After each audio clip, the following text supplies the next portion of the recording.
TV Saudades Entrevistas de hoje tem a satisfação de receber um dos atores mais importantes da teledramaturgia brasileira, da dramaturgia brasileira, Flávio Galvão. Flávio Galvão é paulista. Flávio, eu quero te agradecer desde já você ter aceitado participar desse bate-papo comigo, tá bom? É um prazer, Américo. Eu gosto muito de você. Eu não o conhecia pessoalmente, mas eu gosto dos seus textos. Eu vi um espetáculo seu que é muito interessante, que é Dois para um Fio, e o que me interessou muito do espetáculo é que ele começa no limite humano, e tudo que começa no limite humano é teatral, é transformador, é essencial para a gente refletir. Eu gosto muito do seu texto, portanto, como gosto dos textos do William Shakespeare sem conhecê-lo, eu gosto muito do seu também. Muito obrigado, Jonas. O Flávio, quero te dizer que a recíproca é verdadeira.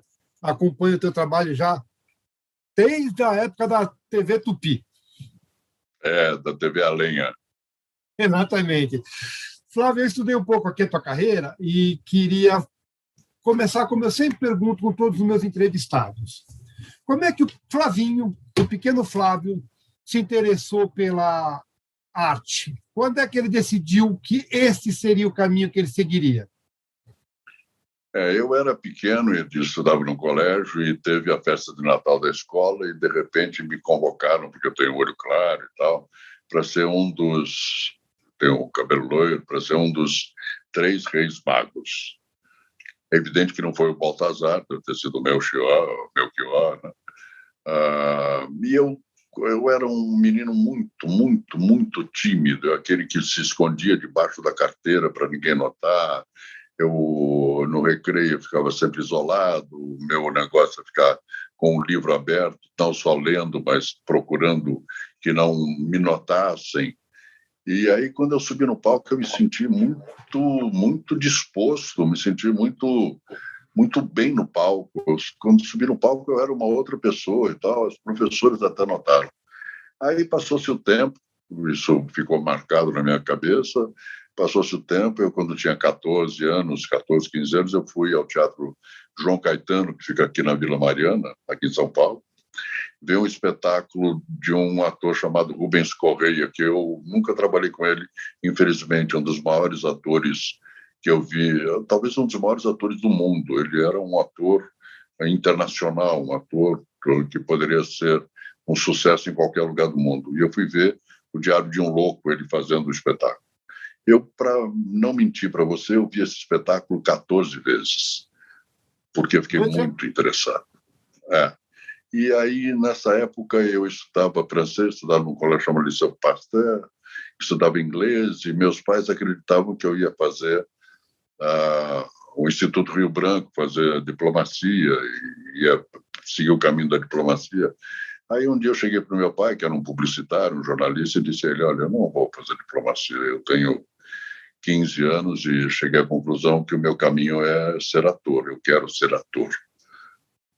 E o meu pai, um homem generoso, à noite chegou do trabalho com 3 livros do Stanislavski e com a dedicatória dizendo: se você quer ser um ator, pelo menos tente ser um bom ator.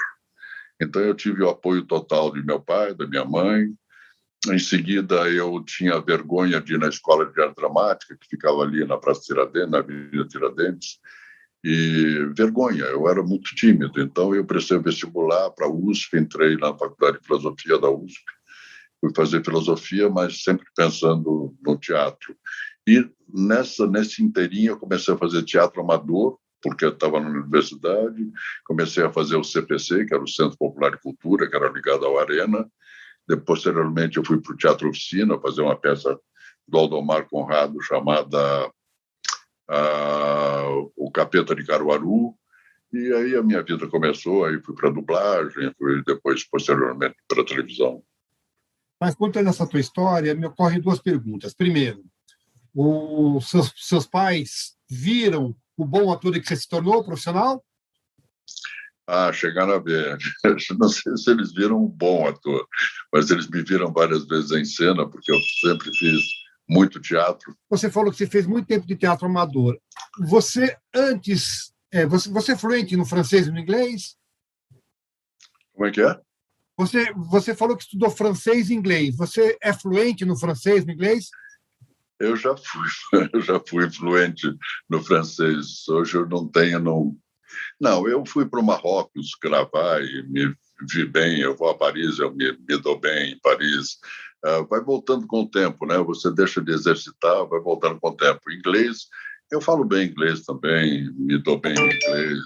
Eu perguntei isso Não, porque não. eu vi que você fez tradução também, né? Você começou É, antes de. é. É porque teve uma época, isso em 1969, que eu fui morar nos Estados Unidos. Eu fui morar exatamente no Village, perto Ah, da Washington Square. E era um tempo muito dificultuoso nos Estados Unidos, ainda havia aquela coisa da segregação e tal. E eu fiquei nos Estados Unidos, trabalhei numa agência de propaganda lá, trabalhei como redator júnior, era um empreguinho que eu tinha para uns trocadinhos, e voltei em 1970. Aí eu não tinha o que fazer, eu precisava me sustentar, porque eu já tinha saído da casa do meu pai, e fui morar num edifício chamado Copan. E nesse ah, edifício eu comecei a fazer traduções de pocket books, que são aqueles livrinhos. tá, livro de É, bolso. Né? sabe o Pulp Fiction, daquele Sei, filme? É sei, o Pulp sei. Fiction. Pulp Ah, Fiction.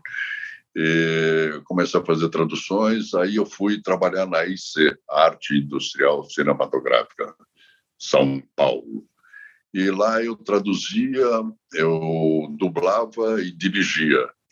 Então eu fazia as três coisas ao mesmo tempo. Por exemplo, a série Gene é um Gênio, muito do Gene era traduzido por mim, todos os filmes da Gene é um Gênio foram dirigidos por mim, e o Major Nelson era eu que fazia. Então eu aproveitei o meu inglês na dublagem. que legal. Deixa eu perguntar, você falou que era muito tímido. A atividade, Muito.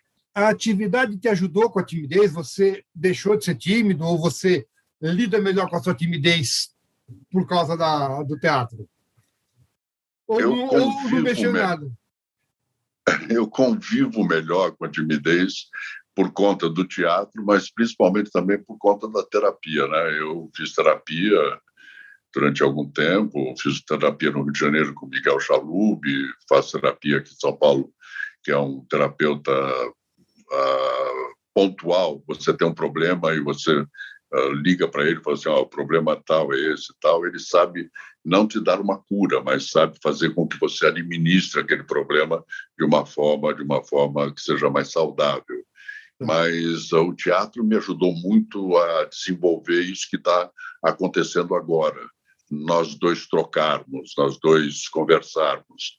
Antes do Perfeito. teatro, eu era muito, por mais que eu quisesse entrar na conversa, eu sempre tinha timidez de entrar.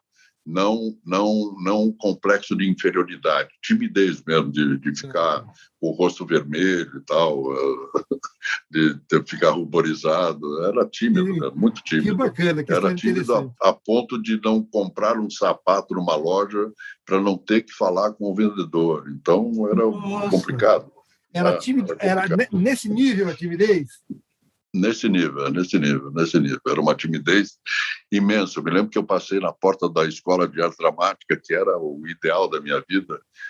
Para não mentir para você, eu passei umas 30 vezes na porta da escola, dava a volta no quarteirão e não entrava. Poxa vida, Era uma timidez muito grande. é uma timidez paralisante mesmo, era, né? Era paralisante, Ainda paralisante. bem que Aí, surgiu. sem razão de ser, porque eu era na minha casa, eu posso dizer que os meus pais eram muito generosos, eram muito saudáveis, era uma coisa inata. Tanto é que eu era bem diferente dos meus irmãos. Meu irmão mais velho, eles já morreram, inclusive. Meu irmão mais velho era um menino muito interessante. Meu irmão menor era um menino também genial, inteligente. Ele entrou no ITA, no Instituto Tecnológico da Aeronáutica, era engenheiro, era arquiteto, ele fazia tudo quanto é coisa. Mas ele era muito espontâneo e tal, e eu não, eu nasci diferente. Ainda bem que Acho que é surgiu por o isso que eu teatro. sou ator. O ator me... Porque o ator eu consigo ser outra pessoa, né? Quando eu sou outra pessoa, eu perco a timidez, porque a minha profissão é ser o outro.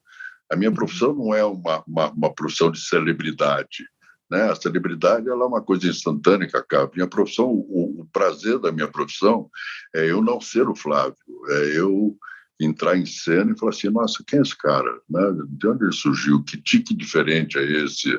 Como é que ele fala mais tão guturalmente, se a voz dele não é essa? Por que ele tem esse modo de se locomover? Por que ele...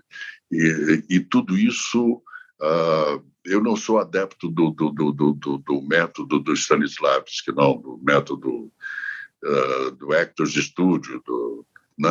Eu acho que o ator, quando pega um personagem, ele tem que se aprofundar o máximo que ele puder, ele tem que procurar, pesquisar, descobrir, saber as raízes daquele personagem, fazer a gênese do personagem, saber qual é o signo do personagem, para ele poder ter dimensão, o cheiro que ele sente.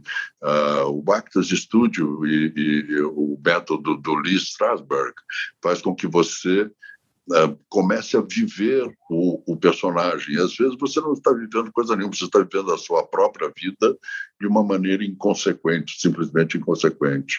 Né? Tem uma história, talvez seja rapidinho eu contar essa história, do Laurence Olivier com o Dustin Hoffman, em que o Dustin Hoffman chegou para gravar uma cena de tortura, ele ia ser torturado pelo Laurence Olivier, num filme chamado Maratona da Morte, e ele chegou sem voz, ele chegou muito branco, muito... E aí o Laurence Olivier falou, o que aconteceu com você, compadre? Ele falou, não, é que hoje nós temos a gravação daquela cena da tortura, eu fiquei a noite inteira no Central Park, seminu, com a neve, gritando para perder a voz. Aí o Laurence Olivier bateu no ombro dele e falou assim, você já pensou em atuar? Ou seja, você não precisa ficar no Central Park gritando para a neve, né? Você tem que estar dentro de você, sabendo que você está sendo torturado injustamente por um motivo injusto, né? E deixar transparecer isso na tua atuação. É um ponto de vista, eu posso estar errado, entendeu? Eu não tenho certeza de nada. A gente vai falar mais para frente da tua forma de composição, mas eu quero saber algumas coisas antes.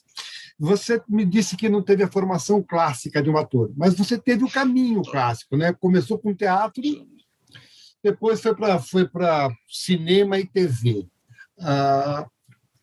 O que o teatro contribuiu, além dessa questão da timidez, na formação do ator? O teatro contribui em todos os sentidos. Em primeiro lugar, o teatro ele te dá um estofo, ele te dá condições de você ser mais disciplinado e de ser mais, eu vou usar um termo meio careta e tal, mais estudioso. Eu gosto, é uma coisa que eu gosto, que é inerente a mim, estudar. Então, o teatro me dá isso e o teatro me dá cultura, ou seja, eu não acredito num ator que fala assim, eu não gosto de ler. Eu acho estranhíssimo isso, acho isso muito estranho. O teatro me deu um estofo cultural muito grande. E o teatro, quando você vai fazer um espetáculo, digamos, um texto seu, eu descubro coisas no seu texto que talvez nem você, autor, saiba. Né? Quem me disse isso uma vez foi o Milor Fernandes. O Milor me disse, eu estava fazendo uma peça dele, A História é uma História, ele me disse, você sabe mais do meu texto do que eu quando escrevi, porque existem coisas que estavam no meu subconsciente que eu botei no papel e eu nem sabia que eu achava aquilo. Quem me disse isso também foi o Gabriel Chalita, eu fiz uma peça chamada O Semeador, o Chalita também me disse isso, porque tinha uma cena em que eu falava mal da matéria geografia, aí depois do espetáculo ele falou assim, você sabe que eu não sabia que eu falava mal da geografia, mas você fez de uma forma, é verdade, eu odiava geografia, então estava no meu subconsciente. Então o teatro te dá essa condição de você se aprofundar e pesquisar e saber profundamente, e não existe um espetáculo que seja igual ao outro. O teatro tem essa característica que é muito importante. Você vai ver o espetáculo, nunca mais ele se repetirá, ele nunca mais será igual. Então, quando as pessoas dizem, você diz as mesmas palavras, não, eu posso naquele dia estar mais vermelho, eu posso estar naquele dia descobrir um novo caminho do personagem. Então, o teatro tem essa importância. A televisão me dá condições de comprar o liquidificador, a geladeira, o telefone, me dá condições financeiras. E o cinema eu faço porque eu mereço fazer cinema. O cinema é muito bom de se fazer. Então, são as 3 formas que eu tenho. E você falou o negócio do teatro aí, que cada dia é diferente, até porque o público, cada dia é único, né? Também. O público também, cada dia é único, né? É um outro personagem. Você contou a história, e me permita contar rapidinho a minha estreia. Eu estreiei uma peça que o Jaiminho e a Angelina fizeram. Durante a temporada, o Jaiminho perguntou assim para mim, você está gostando do espetáculo, Américo? Eu falei, bastante. Ele falou, sabe quando é que você vai gostar de verdade do espetáculo? Eu falei, quando? Quando tiver uma outra montagem. Porque você vai poder ver, independente das condições da montagem, porque você vai poder ver todas as possibilidades que o texto te dá. E é verdade, a peça esteja montada. E coisas que passavam despercebidas na primeira montagem passaram a ter uma importância vital na segunda. Ou vice-versa, coisas que tinham uma importância vital na primeira passam despercebidas na segunda. Tá? Então, e foi muito rico como autor. Eu imagino como ator deve ser interessante. Agora, a primeira peça profissional que você fez, você lembra? Foi no Teatro Oficina. Primeiro eu tinha feito teatro amador, tinha feito CPC, né? Tinha feito lá o subdesenvolvido, aquela coisa daquela época que a gente cantava nos caminhões e fazia o teatro para o público da rua e tal. Depois, a primeira peça que eu ganhei dinheiro, eu fui contratado pelo Altair Lima, que era um produtor, um ator e produtor aqui. Fui contratado para fazer essa peça no Teatro Oficina, que era o Capeta de Caruaru, do Aldomar Conrado, que era uma peça muito interessante, muito interessante. E foi o primeiro dinheiro que eu ganhei em teatro. Mas aqui, eu tenho aqui, quero que você me confirme, Os Marcianos Invadem a Terra. Essa foi Isso antes? Foi uma peça infantil. Eu acho que eu ganhei dinheiro também com essa, mas não tenho muita certeza, não, porque faz tanto tempo. Mas ela é anterior ao Capeta, né? Exatamente, ela é anterior ao Capeta. Acho que eu ganhei algum dinheirinho aí, sim. Aí surgiu a televisão, né? Você já estava no teatro. Você lembra a primeira novela? A primeira novela foi o final de uma novela da Tupi chamada Simplesmente Maria, com a Ioná Magalhães e o Carlos Alberto. Você fazia o Raul? Eu fazia um personagem que entrou no final, eu não me lembro o nome do personagem, entrou no final, que tinha um segredo, a Ioná tinha um segredo qualquer, e os dois tinham cenas. Eu me lembro das cenas com a Ioná, eu sempre gostei da Ioná, desde aquela época. A Ioná sempre foi uma atriz muito generosa e me recebeu muito bem, um jovem ator, e me recebeu com muito carinho. Então, eu gostei de fazer e trabalhar na época, com o melhor diretor de televisão, que era o Walter Avancini, era uma escola. Né? O personagem chamava Raul. E eu queria saber de você, como que é essa coisa de você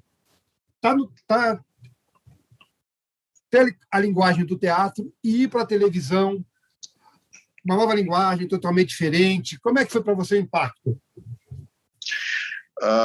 Eu tenho uma qualidade ou um defeito, conforme o ponto de vista. Eu acho que menos é mais.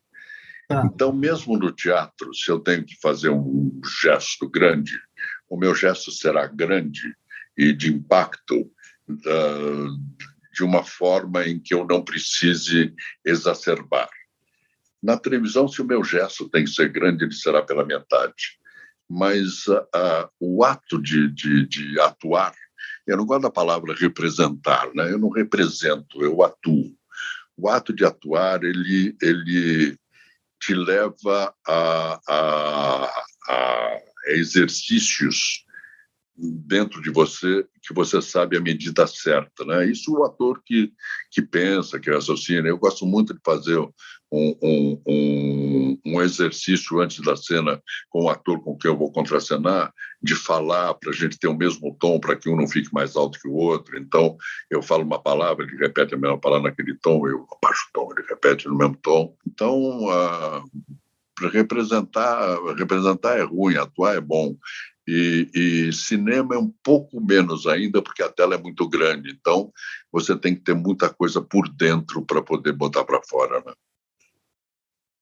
Mas, assim, a diferença das linguagens não chegou a te limitar no começo da televisão, do cinema? Não chegou a me limitar, não.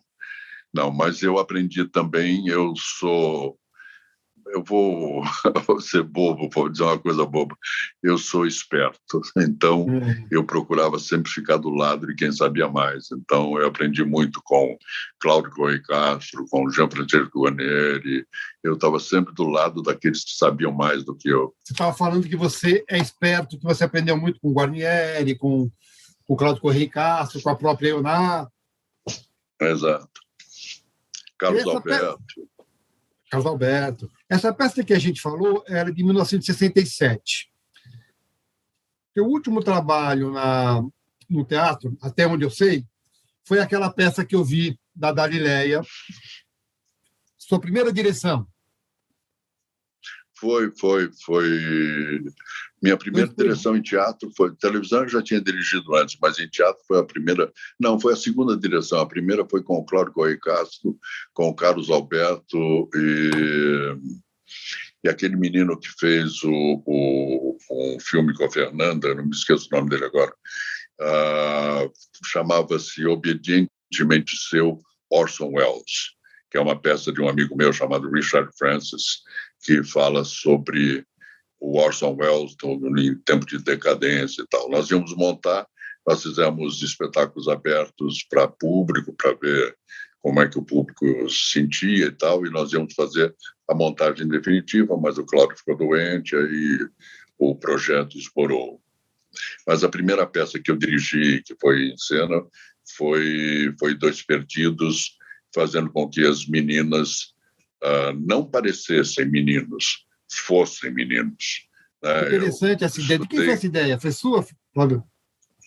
Foi minha, os gestos dela eram redondos, deixaram de ser.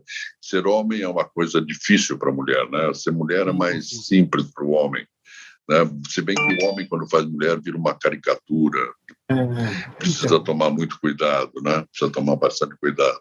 Mas eu acredito que o resultado delas foi muito bom, muito bom, muito bom. O interessante daquela peça foi justamente essa, não eram caricaturas de homens, eram homens em cena, né? Exato. E essa experiência de dirigir? Você gosta de dirigir ou você prefere atuar? Não, eu gosto de dirigir e gosto de atuar também, acho que é da mesma dimensão. O que é legal do dirigir é você estar fora e ver que aquela pessoa, que é a Galileia não chegou ainda, ela está no palco, entendeu? Ela é um personagem completamente diferente do que é a Dali, a outra moça, que era a Maiara, completamente diferente, fazia muito bem o Paco, e o espetáculo em si promovia uma certa, proposital, que eu fazia uma certa angústia, porque aquilo era o baixo mundo, né? O pior baixo mundo. E é um clássico, né? O clássico do Plínio, fantástico, né? Bom, exato, mas eu acrescentei uma coisa, eu não sei se você percebeu, eu coloquei no final, quando ela fala eu sou Tonho Maluco, o perigoso, antes eu coloco no rádio. Nesse instante foi baixado o ato institucional número 5. E aí ela, só no quadro dela, e eu sou Tonho Maluco, perigoso. E não tinha no original, né? Não tinha. Foi um belo espetáculo, Mas eu acho que o Plínio gostaria disso. Muito provavelmente. Eu conheci o Plínio vendendo o livro. Engraçado que... Não, eu conheci ele na Tupi, ele era meu companheiro de cena, a gente fez novela juntos, né? Interessante do Plínio é que ele estava vendendo o livro na faculdade e eu cheguei lá para comprar um livro e ele não deixou eu comprar o livro que eu queria. Ah, não? Não, ele falou, esse livro já vendeu bastante, compra aqui, você troca com o teu amigo. Ele comprou, ele me fez comprar o livro que ele quis que eu comprasse. Que ele queria. Foi bem interessante. Aí, depois que você fez o Raul de Simplesmente Maria, vieram várias novelas na Tupi. Na Tupi. Hospital, O Preço de um Homem, teve a volta do Beto Rockefeller. Quando é que você, assim, olhou o personagem e falou, deram um personagem que eu quero desenvolver legal? Claro que todos você pensa isso, mas o personagem que você olhou e falou, acreditam no meu trabalho. Você lembra a novela que foi? Isso não foi na Tupi, não. A Tupi tinha uma coisa muito... As pessoas sentem muita saudade da Tupi e tal, mas a Tupi tinha uma coisa muito fechada entre eles mesmos, né? O Zara e tal. Nada contra o Zara, nada contra aquilo, mas era sempre... Eu fazia bons coadjuvantes. E nunca tive uma grande oportunidade na Tupi. A oportunidade eu tive na TV Globo. Na Tupi eu não tive. Mesmo quando eu saí da Tupi para fazer Vila Sésamo, já foi uma boa oportunidade na TV Globo. A Tupi nunca me deu nada que me deixasse...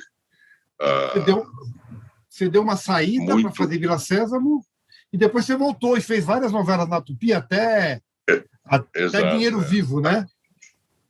Mas aí eu saí da Tupi antes dela acabar, eu fui para Bandeirantes ou para Cultura, não sei exatamente. Você fez o Todo-Poderoso na Bandeirantes. Mas assim, você fez novelas de enorme sucesso, Mulheres de Areia, Meu Rico Português.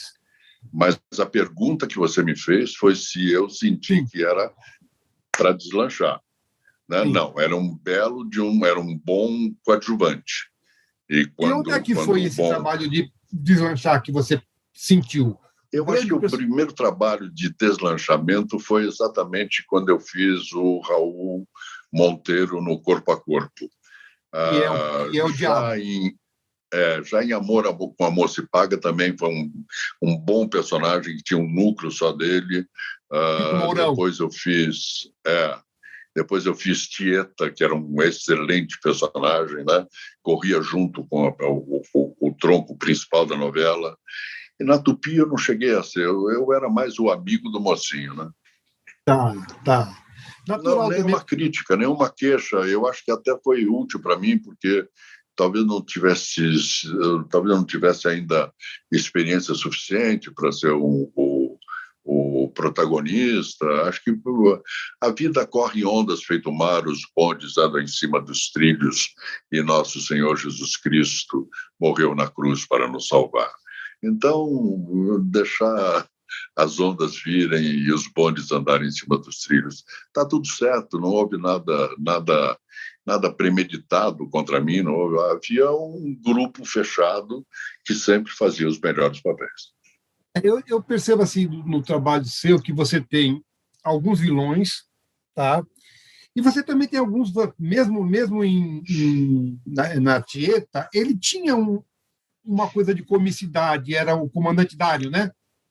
Ele sempre era. Eu elogio em boca própria vitupério, eu sei. Mas eu faço bem comédia. Eu tenho um tipo de comédia muito com time inglês, com uma coisa que eu deixo transparecer a surpresa para o espectador. Eu não preciso escorregar numa banana para dar risada porque eu levei um tombo, entendeu? Então, acho que eu faço nessa novela mesmo, Império. Se você assistir, você vai dar risada com um personagem que é um picareta, que é um... eu lembro.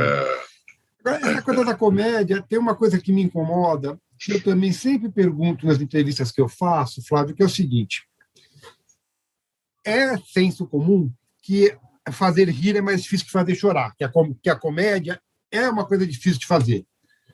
Mas o público considera, de uma maneira geral, a comédia uma obra menor. por que essa dualidade entre a dificuldade de fazer e o público considerar menor? Eu acho que é o seguinte: em primeiro lugar, a comédia é mais difícil de fazer. Tem uma história, inclusive, uma lenda sobre o grande ator shakespeariano, que era o Kean, e dizem que é lenda, né? Não se prova isso. E dizem que quando ele estava morrendo, alguém chegou ao lado da cama dele e disse: olha, você está morrendo, você vai morrer. Aí ele olhou para a pessoa e disse: morrer é fácil, difícil é comédia. Porque realmente morrer é fácil, você fecha os olhos e morre. Difícil é fazer comédia porque tem time e tal. Eu acho que o grande problema da comédia é o crítico. O crítico é que não gosta. E induz o público a achar que é uma coisa menor. A comédia, você pega uma comédia do Molière, ela é tão importante quanto um drama americano do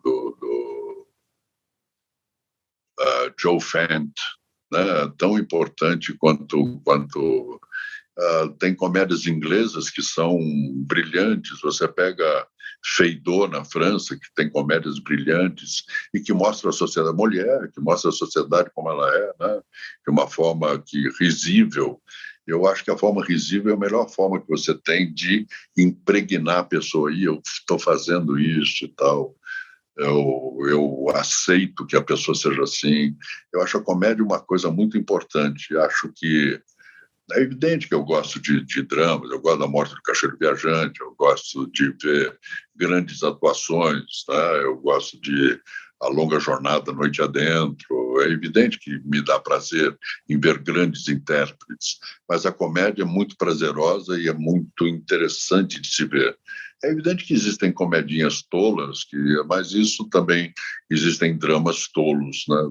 Comédia rasa, né? Mas, mas, Exatamente. mas uma coisa que eu percebo é que, de alguma maneira, os produtores têm contribuído isso escolhendo caminhos mais fáceis, né? Porque é mais barato também, né?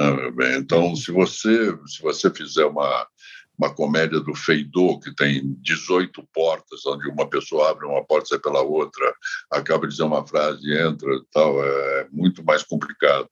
E se você fizer um espetáculo de 2 personagens, para fazer 2 perdidos numa noite suja, o que a Galileia, que a produtora, gastou foi perto de uma grande comédia, foi irrisório, né? Fazer 2 por um fio foi uma produção pequena, barata, que dá para fazer e faz um grande espetáculo. Então, também tem isso. Para se fazer comédia, a última comédia que eu fiz chamava-se Preso na Rede, que é uma comédia inglesa, e eu era o produtor, eu tinha 8 personagens em cena, e eu tinha 8 salários em cena, né? 8? 8 salários, eu tinha que pagar 8 atores, mais técnicos, mais... sim. Então, a produção me ficava muito cara, muito cara. Mas eu fiz durante 6 meses essa comédia, foi muito sucesso no SESI, tive um apoio muito forte do SESI. Eu quero dizer uma coisa também a você: eu sou um produtor que nunca pedi um centavo do governo. Eu nunca tive... Eu nunca tive essas leis Rouanet e tal, essas coisas todas sempre passaram longe de mim. Eu nunca tive nem um centavo do governo. Agora, você é ator, você dirigiu, você está falando que produziu. Você disse que gosta de fazer tudo. A produção é uma coisa muito mais complicada, né? O que você acha que você faz melhor, Flávio? Atuar, dirigir, produzir? Eu acho que de melhor eu faço é atuar e dirigir. Tá. O produzir me dá um certo enfado, porque é uma coisa... eu produzo porque me encanto com o texto, me encanto com a possibilidade de levar em cena e tal. Não produzo para ficar rico, já perdi muito dinheiro em teatro, já fiz espetáculos que não deram certo e saiu do meu bolso, porque eu não tiro dinheiro de governo, mas o que me dá muito prazer é atuar e dirigir. Primeiro atuar e depois dirigir. Você estava falando que na Tupi você fez muito bons coadjuvantes. A TV é uma indústria, então ela repete fórmulas, ela tem medo de errar. Mas é possível, para o ator, pegar um trabalho com fórmula repetida e desenvolver esse trabalho artisticamente para que esse trabalho possa ser melhor do que o que foi está no antes. texto. O que está no texto só há uma forma de você conseguir transformar um personagem mediano num grande personagem. É o autor entender você e sentir nas suas entrelinhas aquilo que você está dizendo, sentir na sua contravontade, né? Você fazer uma coisa e estar pensando em outra, sentir nisso e te dar asas ao personagem, porque senão não há, senão fica aquela coisa do bater o ponto do funcionário público, é assim, não pode mudar e tem que ser assim e tal. Já peguei autores que não mudam 1 milímetro da sinopse, e a sinopse ela é ruim, e mesmo assim eles não mudam 1 milímetro da sinopse. Então você vê que ele tinha uma dramaturgia muito boa. Eu me lembro que eu fiz uma novela uma vez, nem era o meu personagem, era o personagem do Fagundes. Eu falei, nossa, Fagundes, esse personagem podia ser como aquele filme Perdas e Danos, né? Que é um homem que se apaixona pela namorada do filho, né? Podia partir por esse lado, porque ela é a atriz é tão interessante, você é um ator tão interessante, tal. E o autor não mudou 1 centímetro, continuou a namoradinha, ele continuou sendo o pai, o patriarca e tal. Então, depende muito do autor. Tem autor que, quando você dá para ele uma coisa nova, ele imediatamente pega. E tem autor que não sai daquele padrão dele porque acha que aquilo é que está certo. Você gosta de bater bola com o autor, com o diretor? Não, com o autor nunca. Não? Com o autor nunca, porque parece outra coisa. Então, eu não tenho... Os únicos amigos que eu tive como autor foram Dias Gomes, quando ele não estava escrevendo novela. Foi meu Deus do céu, que escreveu Sabor de Mel, como é que era o nome dele? Jorge Andrade, que era um amigo querido, mas só quando não escrevia novela. Quando escrevia novela, eu mal atendia o telefone, ele mal atendia meu telefone, porque eu acho que não dá para...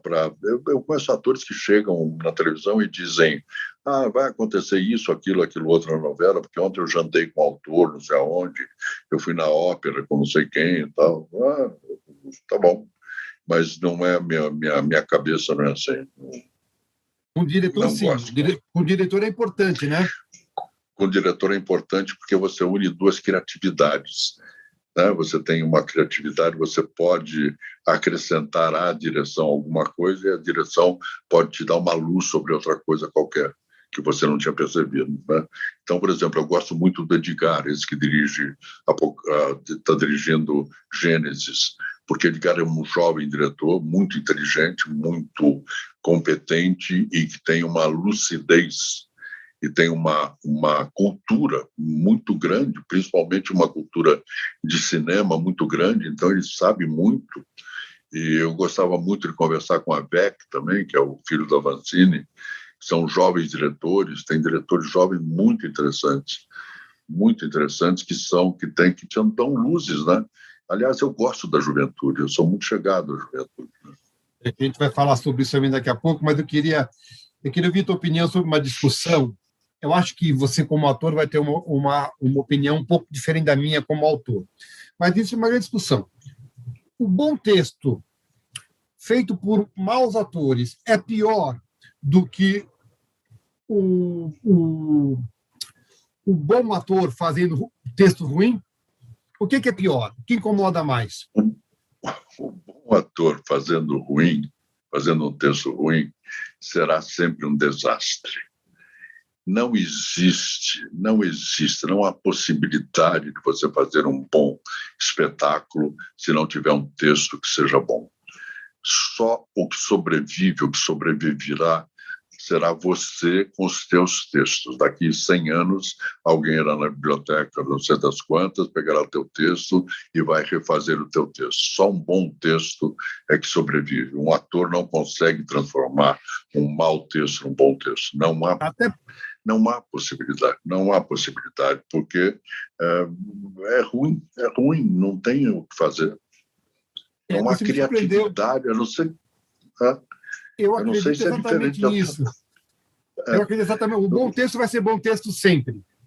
Sempre. Um mau texto será um mau texto sempre. Não há talento de ator ou de atriz que consiga transformar o mau texto numa coisa boa. É verdade. Aí você já deu uma entradinha nisso. Como é que você faz a composição? Como é que você cria o personagem que você vai interpretar? Não importa se é teatro, cinema, televisão, internet, a composição é a mesma. Não, a composição é diferente. A primeira coisa que eu faço do texto uma Bíblia. Aquilo, para mim, passa a ser a Bíblia. Eu passo os dias com o texto debaixo do braço e, a partir daí, com qualquer uma das... Se for teatro, cinema, televisão, internet, eu passo a pensar em como aquele sujeito se portaria diante de uma xícara de café, em como aquele sujeito se portaria se levasse uma pedrada. Existe uma forma de representação, de atuação, que é um método chamado Meisner, que faz, por exemplo, você ficar com pedrinhas no sapato desde as 8 da manhã para as 4 horas da tarde, ter uma cena de explosão. Eu não saberia nunca fazer isso. Eu ficaria pensando durante horas por que eu vou explodir, não com outro ator, mas com outro personagem. Aí a explosão virá. Aí eu terei tanta raiva daquele personagem que eu não preciso ter pedrinhas no meu sapato para ficar com raiva. Eu tenho essa explosão. Então, o meu processo em qualquer uma dos veículos é o de aprofundamento, sempre me aprofundar, para poder emergir muito mais simples. E esse simples é muito difícil de fazer. É muito difícil. O mais fácil é você fazer o que o ator normalmente preguiçoso faz, que é tirar da cartola a tristeza, a alegria, o sorriso. Eu acho que é muito mais difícil você sorrir e querer chorar, é muito mais difícil você dizer o que está por debaixo do texto. O que está por debaixo do texto, para mim, às vezes é muito mais importante que o próprio texto. Você convive com seus personagens fora de cena? Não, nada. Eu acabo de fazer. Despiu, tirou o figurino? Despiu. Porque senão... uma coisa eu tenho certeza, se eu não fosse ator, eu seria esquizofrênico. Mas de uma coisa eu tenho mais certeza ainda. Se eu continuasse com os personagens vestidos, eu seria mais esquizofrênico ainda. Então, eu prefiro a esquizofrenia com baixa voltagem. Mas essa coisa de viver intensamente antes de entrar em cena é que você está falando que é o que você traz, né? É o que você faz. Claro. Eu chego no teatro 2 horas antes. Eu me envolvo com o personagem a partir desse momento, a partir do momento que eu chego no teatro. Eu chego para filmar 2 horas antes, eu me envolvo com o personagem 2 horas antes. Eu chego para gravar novela. Eu, por exemplo, estou fazendo narração de Deus. Eu sempre estudo antes. Eu tenho 3 Bíblias ali. E verifico nas 3 Bíblias o que Deus, a grega, a hebraica e a inglesa e tal, como é que elas são, como é que deixam de ser. Eu gosto, é um processo que eu gosto de fazer, entendeu? É um barato, né, Flávio? A gente falou do teu diabo lá atrás, hoje você É. faz Deus. A pergunta que eu te faço, aquele diabo ajudou a compor esse Deus de hoje, de alguma maneira? A contrapor, Ah, um contraponto? aquele diabo me ajudaria a compor o Adão. Tá. Eu acho que Deus fez o homem à sua imagem e semelhança, portanto, Deus é a imagem e semelhança do homem, né? Não é uma... Então, eu acho que aquele diabo me faria compor bem um Adão, né? Um Sete, um Caim, um Abel, né? Que tem todos os erros, os acertos do mundo e tal. E aquele diabo me fez verificar que esse Deus que eu faço não trata o diabo como inimigo, mas trata o diabo não como ele deve ser tratado, ou seja, não queira ser Deus. É só isso. Perfeito, perfeito. Você tem 50 anos fazendo TV, pouco mais que isso fazendo teatro. Você percebe uma mudança do público? O público Total. é diferente. Me fala um pouco disso, Flávio, por favor. O público é totalmente diferente porque a tecnologia é diferente. O grande problema do ser humano é que a tecnologia andou. Você vê como nós tivemos problemas para chegar a nos comunicarmos, nós dois. Né? A tecnologia está sempre na nossa frente e o homem não andou. O homem ele estacionou. Nós estamos ainda na a nossa pandemia, não é do coronavírus. Nós ainda estamos intelectualmente na pandemia da febre espanhola, não é verdade? Nós estamos ainda pensando pequeno, né? E o público ele se modificou por conta da tecnologia. A tecnologia tirou você de certas coisas que são mais profundas e fazem você, nada contra, mas fazem você ficar muito entusiasmado com o BBB, né? E pouco entusiasmado com coisas que podem ser mais importantes. Eu pergunto isso porque eu acredito que o público antigamente gostava de grandes textos, de grandes espetáculos. Hoje em dia, quanto mais palatável, melhor, né? E gostava de grandes atores. Você vê que o grande ator que nós temos até hoje, o grande ator que nós temos até hoje, e que era realmente o grande ator, é o Paulo Otran. Verdade. Não se cita mais ninguém. Não se cita ninguém mais do que Paulo Otran. Você trabalhou com ele? O que é muita boa citação. A citação é maravilhosa, né? Mas nós tivemos grandes atores. Valmor Chagas foi um ator maravilhoso. Guarnieri foi um ator genial. Eu conheci dois gênios da vida. Um chamou-se Pelé, porque eu conheci o Pelé pessoalmente. Pelé é uma figura que é genial, né? Para quem gosta de futebol não entende como é que ele conseguia fazer aquilo.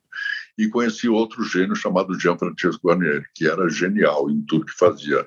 Era bom autor, bom compositor, bom diretor. Ele era bom em tudo, Guarnieri. Boa gente. Né? Não, muito boa gente, muito boa gente. Os melhores atores, os atores mais importantes do mundo que eu conheci, incluindo Marcello Mastroianni, com quem eu trabalhei, incluindo outros atores que eu trabalhei, os melhores atores são sempre boa gente. Não tem, são humildes, são pessoas normalmente tímidas, são alguns são emburrados, eu gostava muito é de um uma ator. forma. Eu não tive o prazer de conhecer pessoalmente, que era o outro Paulo Gracindo. O Paulo Gracindo era um ator também que era meio... Mas era um grande ator. Eu fiz uma peça com ele, Lago Dourado. Era um grande ator. E grandes atores, às vezes, são muito tímidos e carrancudos. Né? Uma das pessoas que eu trabalhei, que eu amo de paixão até hoje, chamava-se Rogério Cardoso, que era um ator. Nossa, ele era fantástico. como comediante fantástico, ele fez o Esperando Godot, que era fantástico. Ele era um grande ator. Ele era tão emburrado, ele era tão... estava sempre de mau humor, né? Mas ele me amava, eu amava ele. Porque Ele era fantástico. Nossa, ele era fantástico. Ele era fantástico, fantástico, fantástico. É. Então, os grandes atores que eu conheci são sempre emburradinhos e tímidos. E sempre boa gente. Eu te perguntei essa coisa do público, porque eu queria saber o seguinte: a relação do jovem ator de hoje com a profissão é diferente também de quando você era jovem, começou? A tua relação com a profissão é diferente? É diferente, mas não por culpa do jovem ator. O jovem ator, ele chega, ele é um rapaz bonito e imediatamente guindam ele a uma posição que ele não tem preparo. E aí ele vai a uma posição que não tem preparo, faz todos os bailes de debutante, todas as festas, ganha muito dinheiro, faz anúncio para os grandes automóveis, faz anúncio para grandes empresas e tal. A novela acaba e ele pira, porque ele não consegue o mesmo personagem numa segunda novela. Então, a culpa não é da celebridade instantânea dos atores. A culpa é de uma televisão que está fazendo isso porque não quer mais ídolos. A televisão não pretende fabricar outro Tarcísio e muito menos um outro Coco, nem uma Regina Duarte, nem uma Glória Menezes. A televisão quer celebridades instantâneas e elas desaparecem na terceira novela. E como que é a tua relação com esse jovem? Porque eu pergunto assim, quando você começou, você era jovem, chegou no meio com atores, você falou Cláudio Correia Castro, você falou uma série de nomes aí. Como é que eles te receberam? E como é que é a relação do ator mais veterano com o jovem ator de hoje? Eu acredito que vocês tinham mais respeito. Eu fui muito bem recebido por todos os atores. Muito, muito, muito. Eu não tenho uma queixa de nenhum ator na época da Tupi, na época da TV Globo. Se eu fizesse alguma queixa, eu estaria mentindo, eu seria um sujeito de maus bofes. Tem atores, por exemplo, eu fiz uma novela chamada Jezabel, que eu tinha 2 atores que eram meus filhos. Maravilhosos, interessados no trabalho, interessados naquilo que estavam fazendo, interessados em como se desenvolvia. Né? Eu teve um ator que eu fiz na Indomada e que, de repente, virou uma celebridade, mas não porque é ator, mas era um ator muito interessado, que é o Rodrigo Faro, que agora faz programa de auditório e tal, mas era um ator muito interessado. Gostava de tomar então, tem jovens atores que são muito interessantes, muito interessados.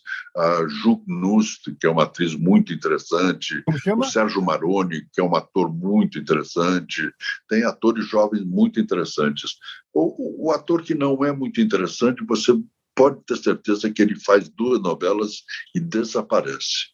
O que é uma pena, né? Porque alguns são realmente até talentosos, mas essa profissão, eu digo a você, jovem ator, essa profissão não é uma profissão de talento, é uma profissão de vocação.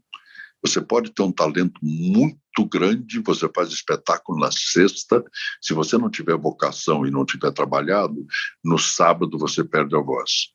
Então, essa é uma profissão de vocação. Não perca a voz no sábado. Faça disso uma vocação. Estude, trabalhe sua voz, trabalhe a sua vocação, não o seu talento. O talento já tá impresso em você. Agora resta lapidar. Você me contou que você é o primeiro artista da tua família. Você tem filho com uma outra atriz. O teu filho não quis seguir a carreira? Como é que é isso? Não quis, não. Ele é um arquiteto, é um belo arquiteto, um bom arquiteto e fotógrafo. Então, ele tem uma empresa de marketing e fotografia e faz alguns projetos de arquitetura. Ele não quis seguir o caminho do pai e da mãe? Não, nunca teve interesse, nunca teve. Tá, me diz uma coisa, você Quando você fala dos... Por que os personagens, não sei quantos personagens você fez, deve ter quase uma centena de personagens em teatro, cinema e TV. O que esses personagens, Flávio, eles fizeram, o que eles acrescentaram ao homem, Flávio Galvão? Acrescentaram tudo, não é? O negócio que você descobre, sendo ator, que você tem todas as qualidades e todos os defeitos do mundo. Né? Você tem defeitos que você tenta reprimi-los, mas de repente aparece num personagem, você os coloca para fora e os coloca tão bem para fora que você começa a ficar preocupado. Nossa, eu tenho esse dado dentro de mim, eu também sou isso. Todos os personagens me acrescentaram alguma coisa, mas eu tenho certeza que uma coisa me acrescentaram bem acrescentado. O dia que eu morrer, alguém escreverá no meu epitáfio: morreram Flávio Galvão, porque eu fiz mais de 90, mais de 100 personagens, então todos os 100 personagens irão morrer junto comigo. Né? E viver outras vidas, você estava falando aí, acrescenta muito para a vida. Você gosta de se ver, você gosta de ver, por exemplo, no cinema é possível, na televisão é possível. Você gosta de se ver? Não, eu não gosto. Acho que o ator que se gosta de se ver, ele vai normalmente se pentear, vai normalmente, depois que se viu, encolher a barriga, ele começa a ter umas vaidades meio vaidosas demais, entendeu? Então eu prefiro não me ver, eu prefiro me ver numa uma ou outra cena que ela é importante como personagem, como uma cena que fecha um capítulo, uma cena que abre um capítulo, mas eu normalmente procuro não me ver, tanto é que eu não vejo nenhuma das duas novelas. E a crítica? Como é a tua relação com a crítica, com o crítico? Você gosta da crítica? Você se incomoda com a crítica? Não, tem alguns críticos que falam coisas coerentes, né? Tinha um crítico que eu gostava, e não digo nem por mim, eu gostava, chamava-se Arthur da Távola, era um crítico muito interessante, né? O filho dele é ator, né? André de Barros. Tem alguns outros críticos que são críticos ligados às televisões, então eles metem o pau na outra televisão e envaidecem a televisão que eles trabalham, que é o caso principalmente do Globo, que tem críticos que, se você não está na TV Globo, eles não tomam conhecimento de você. Então, a minha relação com a crítica é a relação... Tem uma crítica do Sábato Magaldi, que é interessante, que era muito bom crítico. Eu sou o primeiro a ir lá ler, né? É uma pena que ele tenha morrido. Mas não existe mais o crítico, nem de teatro, nem de televisão, né? O crítico, ele faz coisas que eu, às vezes, acho graça. Por exemplo, eu terminei de fazer uma novela e estava começando a fazer teatro, aí eu fui dar uma entrevista na TV Cultura. Eu dei uma entrevista talvez interessante e o Departamento de Jornalismo da Cultura falou assim: você quer fazer de vez em quando o Jornal da Cultura? Quer vir dar tua opinião sobre o... vou, tal, tá bom. Com o William Correia, vou uma vez por mês, uma vez cada um mês e meio, tal, vou. E aí um crítico escreveu: imagine você que ele ficou desempregado, acabou o contrato dele, e ele foi ser crítico político na TV Cultura. De uma tolice tão grande, né? Em vez de dizer, olha só, um ator que tem conhecimento suficiente para fazer uma análise política do momento atual, um ator que tem conhecimento, acabou de fazer uma peça chamada Os Semeadores, está agora fazendo o Jornal da Cultura enquanto aguarda o próximo trabalho, já é contratado da outra televisão. Eu já estava contratado na TV Record, né? Então, tem críticos que são tolos, porque são... Mas o crítico tolo é o crítico mal informado, né? Tem sempre um crítico que é mal informado e que escreve uma pataquada qualquer, não só sobre mim, sobre vários atores, vários amigos meus, escreve uma bobagem total, né? E alguns podem destruir um ator, né? Alguns podem, como foi o caso do Zé Maia, que teve uma repercussão tão estratosférica, desnecessária, né? Porque... Sinais dos tempos também, né, Flávio? Lá é dos guetos.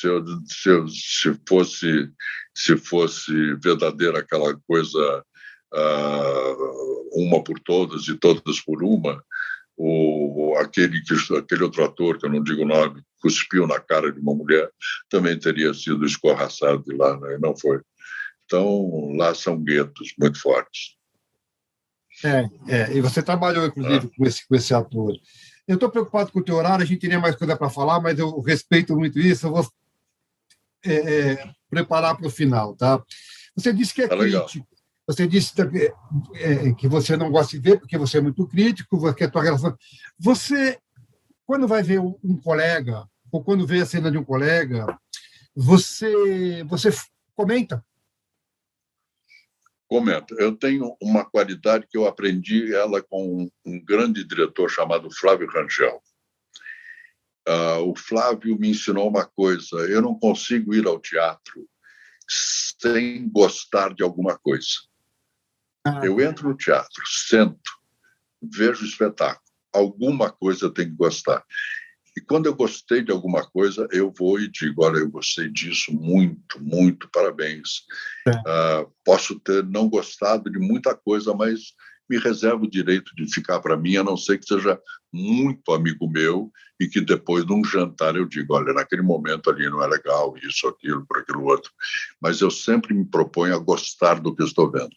Se eu vejo uma novela, eu sempre me proponho a gostar de alguma coisa na novela, sempre me proponho a gostar de alguma coisa no cinema, mesmo que seja um filme do cinema novo, que era difícil de assistir, né? Que era um filme meio difícil, mas sempre eu acho que o Otton Bastos está sempre bem, entendeu? Sempre alguma coisa eu gosto, sempre. E eu aprendi isso com o Flávio Rangel, sempre gostar de alguma coisa. Os teus amigos são do meio ou os meus melhores amigos são fora do meio? Eu vou dizer uma coisa que me dói o coração. Os meus amigos eram do meio. Os meus grandes amigos estão morrendo todos, né? Morreu o Paulo Biratã, que era um grande amigo meu, morreu o Cláudio Correia Castro, que era um grande amigo meu, morreu o Carlos Alberto, que era um grande amigo meu, morreu o Guarnieri, grande amigo meu. Então, meus amigos estão indo embora. Fernando marido da Fernando Torres, que era um grande amigo meu, Carlos Kröber, que era um grande amigo meu. Então, os meus amigos estão indo embora todos. E os novos amigos que eu tenho são esses meninos que fazem a novela comigo, que eu gosto muito, que trabalham comigo na Record, o Sérgio Maroni, os dois meninos, o Vitor. Ele tem um nome meio italiano, Chapatapapovski, uma coisa assim, eu não me lembro o nome dele. É o Vitor Pecoraro? Não, é Vitor...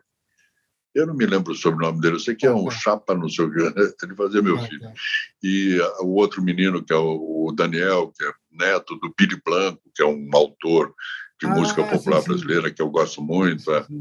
Então, esses meninos são meus amigos atuais, são meus amigos. Eu falo com eles no telefone, sou amigo do Luiz Fernando Pondé, sou amigo do William Correia, sou amigo do cara da Telecom, que tem uma empresa chamada Search, que é uma empresa de telecomunicações, uma empresa que vende celulares e tal, que é o Ion Moreira. Sou muito amigo dele, a gente se reunia antes da pandemia, né, para jantar, para almoçar e tal. Mas os grandes amigos que eu tive já se foram, infelizmente. Você é formado em filosofia, né? Sou.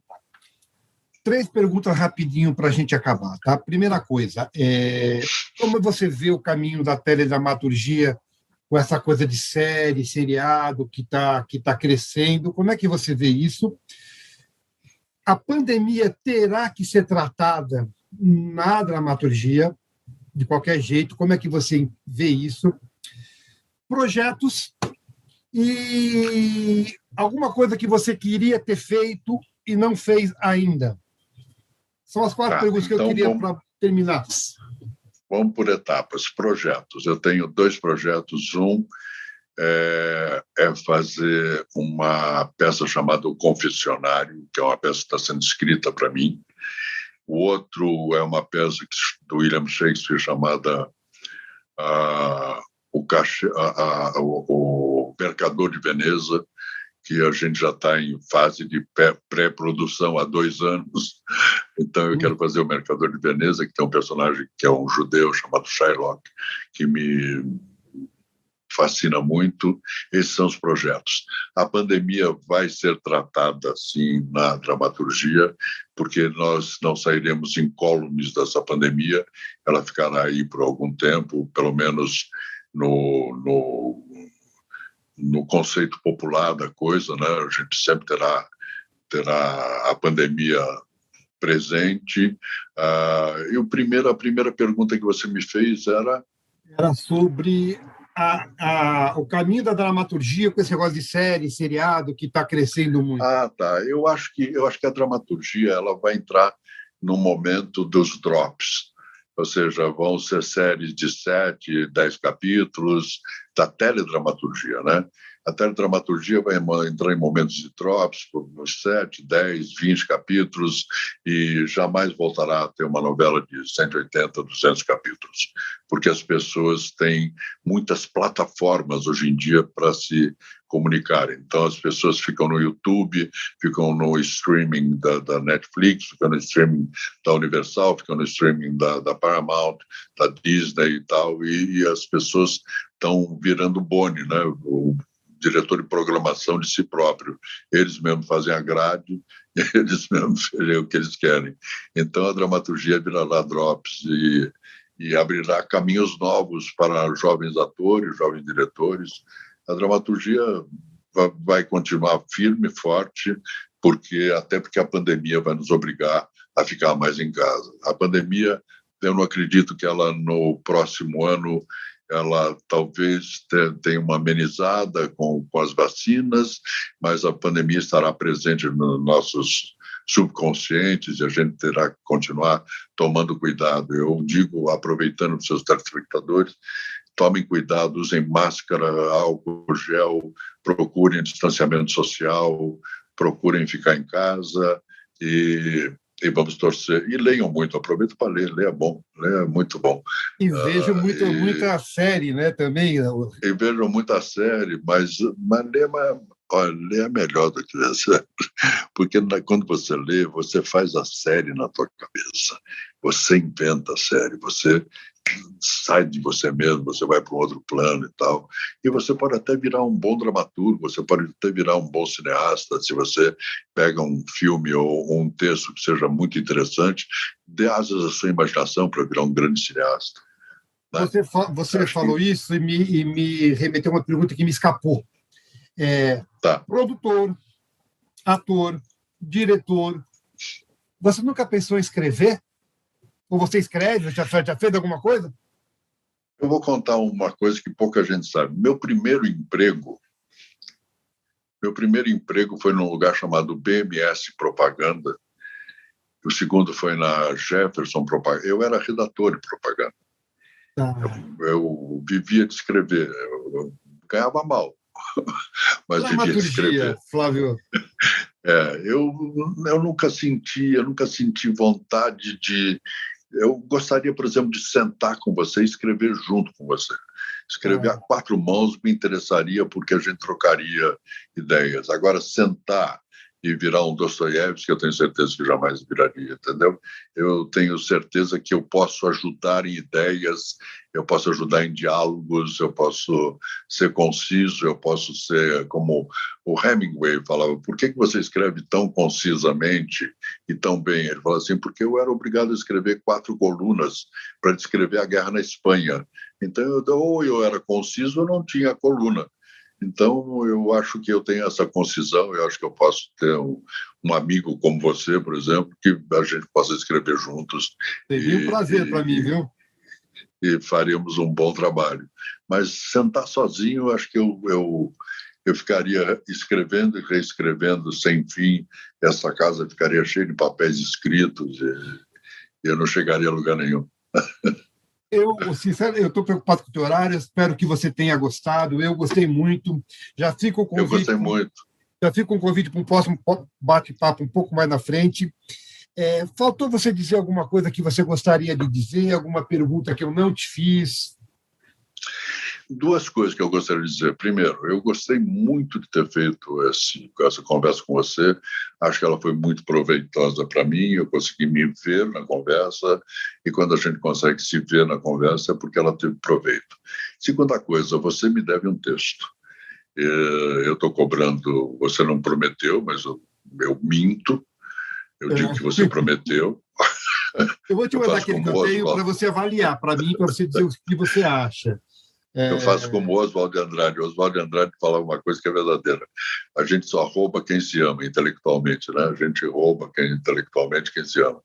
Então, você me deve um texto e eu gostei muito de ter feito nossa conversa. E quando você precisar de mim, eu estou às tuas ordens. Eu espero que quando você colocar no YouTube, você me avise para eu poder distribuir para os meus amigos, meu filho. Bom, gente, a conversa deliciosa com o meu amigo, posso chamar assim agora, né, Flávio?